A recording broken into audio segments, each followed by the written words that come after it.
ఉత్సాహంగా ఉల్లాసంగా చదువు సాగాలి, గొప్ప గొప్ప ఉద్యోగాలు సాధించాలి. Vignan deemed to be university. Hello all, welcome to Big TV. Present నా దగ్గర 62 రూపాయలు ఉన్నాయి. ఒకటేమో 50 రూపాయల నోటు, మరొకటి 10 రూపాయల నోటు, ఇంకా 2 రూపాయల కాయిన్ ఉంది. ఇది చాలా చిన్న అమౌంట్. ఒకవేళ ఈ అమౌంట్తో మీరు మీ రోజువారీ ఖర్చులంతా భరించాలి అంటే ఎలా ఉంటుంది? మీ ఇంటి అద్దె కావచ్చు, నీళ్లు, కరెంటు బిల్లులు చెల్లించేందుకు కూడా వీటి నుంచే ఖర్చు చేయాలి. ఏంటి ఆట పట్టిస్తున్నా అనుకున్నారా? ఏమాత్రం కాదండి, చాలా సీరియస్గా చెప్తున్నా. ఈ 62 రూపాయలకు మన దేశంలో లీటర్ పాల నుంచి పెట్రోల్ కూడా దొరకదు. కనీసం కిలో కందిపప్పు కాదు కదా, డజన్ గుడ్లు కూడా దొరకవు. అంతెందుకు, మనం ట్రావెలింగ్ చేయడానికి నెలవారీ ఛార్జీలు కూడా ఈ 62 రూపాయలతో సరిపోవు. ఇదంతా ఎందుకు చెప్తున్నా అనుకుంటున్నారా? మన దేశం స్వాతంత్రం సాధించి 77 ఏళ్ళు పూర్తి చేసుకుంది. అయినప్పటికీ మన దేశంలో 7 కోట్ల మంది ప్రజలు 62 రూపాయలు కూడా రోజుకు సంపాదించుకోలేనంత దీన స్థితిలో ఉన్నారు. ఏంటి జోక్ చేస్తున్నా అనుకున్నారా? మీతో జోక్ చేసేంత టైం నాకు లేదండి. ఈ వీడియో చూడండి, మీకే ఫుల్ క్లారిటీ వస్తుంది. 7 కోట్ల మంది అంటే బ్రిటిష్ దేశ జనాభాతో సమానం. ఇంతమంది కనీసం 62 రూపాయలు సంపాదించుకోవడం కోసం జీవితంతో, సమాజంతో పెద్ద యుద్ధమే చేస్తున్నారు. ఎందుకంటే మన దేశంలో పేదవాడు బ్రతకడం ముఖ్యం కాదు, పేదవాడు చావడమే ప్రధానం. అవును, ఎందుకంటే వాడు కన్న కలలు సాకారం చేసుకోలేకపోతున్నాడు. ఈ పోటీ ప్రపంచంలో బతికేందుకు, ఒక్క పూట ముద్ద అన్నం తినేందుకు ప్రసవ వేదన అనుభవిస్తున్నాడు. ఇంత శ్రమను నమ్ముకొని బ్రతికిన చివరకు పేదవాడిగానే మిగిలిపోతున్నాడు. దీనికి కారణం మన వ్యవస్థలోని లోపమే. పేదలకు మెరుగైన విద్య, వైద్యం, ఉపాధి అవకాశాలు, ఆదాయ మార్గాలు చూపడంలో వ్యవస్థ విఫలమవుతుంది. వ్యవస్థతో పోరాడలేక పేదవాడు మరింత పేదవాడిగా కృంగిపోతున్నాడు. ఒక పేదవాడు ఎలా పుట్టాడో అంతకన్నా హీనంగా చనిపోతున్నాడు. వాడిని పట్టించుకునే వాళ్ళు కూడా లేరు. అదే ధనవంతుడు చనిపోతే ప్రత్యేక ఏర్పాట్లు చేస్తున్నారు. ఇది మన దేశ పరిస్థితి. ఇక మరొక కారణం ఆర్థిక అసమానత. ప్రస్తుతం మన దేశ ఆర్థిక జీడిపి సముద్రంలోని అలల్లాగా ఆటుపోట్లకు గురవుతుంది. ఈ అలలు ధనిక పేదవాడి జీవన నౌకను సమానంగా ఎందుకు బ్యాలెన్స్ చేయలేకపోతుంది? అయితే ఒక వర్గాన్ని ఉన్నతంగా తీసుకెళ్తుంది. ఉదాహరణకు, ఒక ధనవంతుడు తనకు సెలవులు దొరికితే ఏ దేశానికైనా వెళ్ళి ఎంజాయ్ చేయాలని టూర్ ప్లాన్ చేస్తాడు. అదే పేదవాడు ఉదయమంతా కష్టపడితే ఈరోజు రాత్రికి ఒక ముద్దైనా నోట్లో పోతుందా లేదా అన్న ఆలోచనతో బ్రతుకుతున్నాడు. తనకు లేకున్నా కుటుంబంలోని పిల్లలకు, భార్యకైనా అన్నం పెట్టగలనా, లేక పస్తు కడుపుతో పడుకోవాల్సి వస్తుందా అన్న భయంతో బిక్కుమంటూ బ్రతుకుతున్నాడు. దీనికి కారణం IGE అంటే ఇంటర్ జనరేషన్ ఇన్కమ్ ఎలాస్టిసిటీ. ప్రపంచంలోని ఏ దేశంలో అయినా ఎంతమంది ధనవంతులు ఉన్నారు, ఎందరు పేదవాళ్ళు ఉన్నారు అని చెప్పేందుకు ఒక క్యాలిక్యులేషన్ ఉంటుంది. అదే ఈ IGE. దీనిని తల్లిదండ్రుల ఆదాయం, వారి పిల్లల ఆదాయం మధ్య ఉన్న తేడాను చూపిస్తుంది. సాధారణంగా ఈ IGE 0.5 ఉంటే తల్లిదండ్రుల ఆదాయంలో 10% పెరుగుదల సూచిస్తుంది.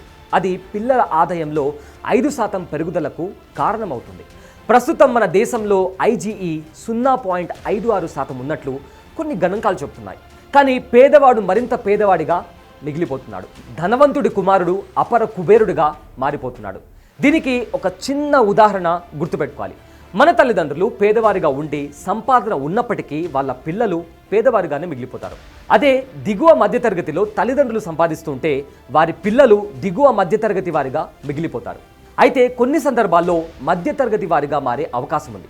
ఇక మధ్యతరగతి వాడు మధ్యతరగతి వాడిగానే ఉండిపోతున్నాడు. ఇక ధనవంతుడి పిల్లలైతే పక్కాగా ధనవంతుడిగానే మారిపోతున్నారు. అయితే ఈ రకమైన పరిస్థితులకు మరో కారణం ఉంది, అదే రిజర్వేషన్లు. ఈ రిజర్వేషన్లు నిరుపేద, పేద, ఆర్థికంగా వెనుకబడిన వర్గాలకు అమలయ్యేందుకు తీసుకొచ్చినవి. అనగా SC, ST, OBC, మైనార్టీ వర్గాల శ్రేయస్సు కోసం అమలు చేస్తారు. కానీ అవి సక్రమంగా అమలు కావడం లేదని చాలా క్లియర్గా చెప్పొచ్చు. వీటి వల్ల ఎంతమందికి లబ్ధి చేకూరుతోంది, ఇంకా ఎందరూ పేదరికం కొరల్లో కొట్టుమిట్టాడుతున్నారు? ఇది మన దేశవ్యాప్తంగా తీవ్ర చర్చానీయాంశమైన అంశం. ప్రస్తుతం మన దేశంలో ఆదివాసుల సంపాదన వారి పిల్లలపై 66% పడుతోంది.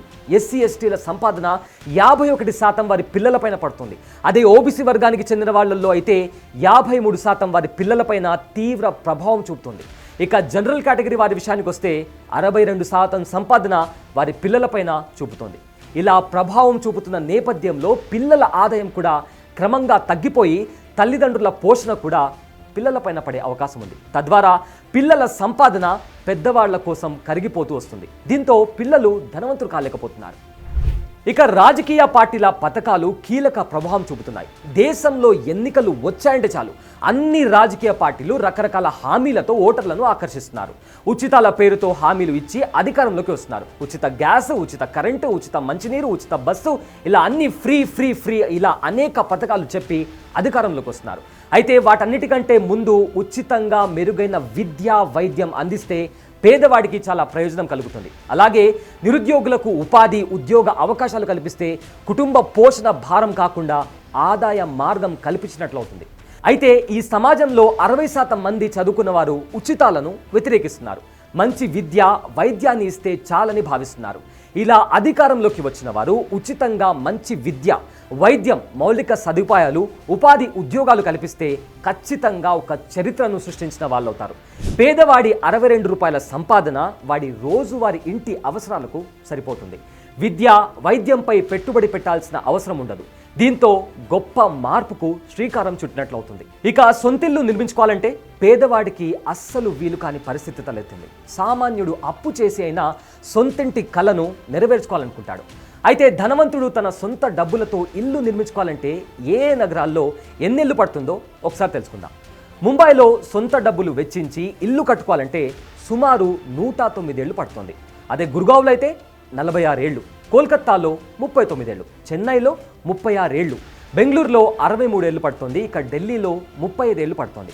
ఎలాంటి లోన్లు, ఈఎంఐలు లేకుండా సొంతంగా కష్టపడిన డబ్బులతో ఇల్లు కట్టుకోవాలంటే ఇన్ని సంవత్సరాలు పడుతుందని కొన్ని సర్వేలు చెబుతున్నాయి. ఇది కేవలం ధనవంతులు ఇల్లు కట్టుకోవాలంటే పట్టే సమయం. మరి పేదవాడి పరిస్థితి ఏంటి? నాకు తెలిసిన ఒక పేదవాడు సొంత డబ్బులతో ఇల్లు కట్టుకోవాలంటే దాదాపు 500 ఏళ్ళు పడుతుందని కొన్ని నివేదికలు చెబుతున్నాయి. దీన్ని మార్చాలంటే మరి ఏం చేయాలి?